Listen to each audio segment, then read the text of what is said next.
Assalamualaikum warahmatullahi wabarakatuh. Kami dari kelompok 8 dalam praktikum analisa farmasi kuantitatif dengan anggota Anissa Trirahma, Dinda Dwita Zahrani, dan saya sendiri Dwi Mutia. Di sini kami akan menjelaskan tentang titrasi asidi alkalimetri. Titrasi asam basa adalah titrasi yang melibatkan antara asam dengan basa sehingga terjadi perubahan pH pada larutan yang dititrasi. Tujuan dari titrasi adalah untuk mencapai keseimbangan antara larutan standar dengan larutan yang dititrasi, atau dikenal juga dengan mencapai titik ekuivalen. Titrasi asam basa dibagi menjadi titrasi alkalimetri dan titrasi asidimetri.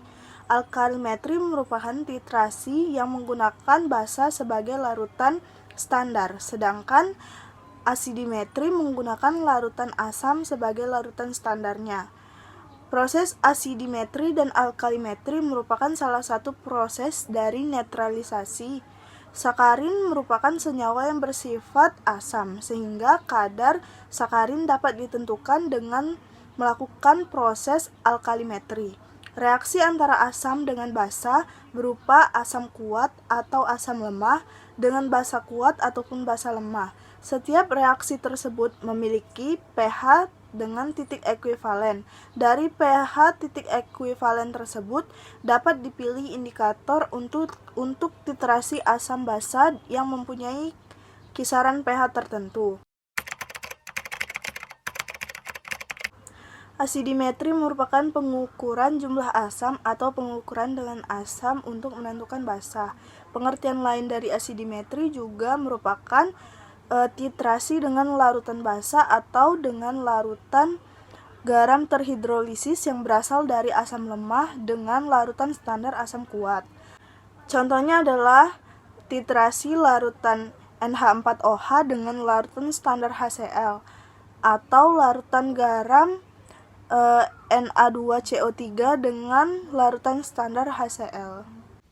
Alkalimetri dapat diartikan sebagai suatu titrasi dengan larutan standar basa untuk menentukan asam. Titrasi terhadap suatu asam atau larutan garam terhidrolisis yang berasal dari suatu basa lemah dengan larutan standar basa kuat, contohnya adalah titrasi larutan asam asetat HC2H3O2 dengan larutan standar natrium hidroksida atau NaOH, atau titrasi larutan amonium nitrat NH4NO3 dengan larutan standar natrium hidroksida. Titrasi asidimetri dan alkalimetri merupakan titrasi netralisasi yang mana pada titrasi ini digunakan larutan asam dan basa kuat ataupun lemah, sehingga dihasilkan air yang bersifat netral. Titrasi dilakukan dengan cara mereaksikan larutan dengan larutan yang sudah diketahui konsentrasinya.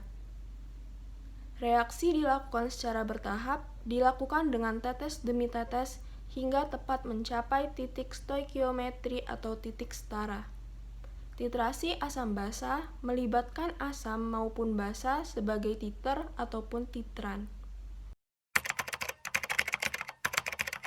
Larutan standar adalah larutan yang konsentrasinya sudah diketahui secara pasti berdasarkan kemurniannya, larutan standar primer dan larutan standar sekunder.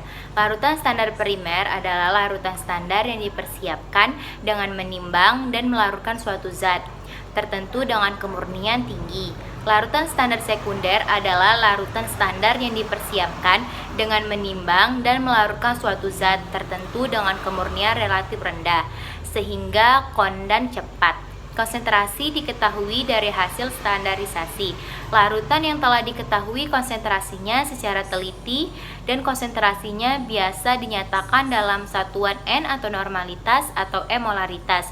Indikator asam basa ialah zat yang dapat berubah warna apabila pH lingkungannya berubah. Fenolftalen adalah senyawa kimia dengan rumus molekul C20H14O4 dan sering ditulis sebagai HLN atau PP dalam notasi singkat.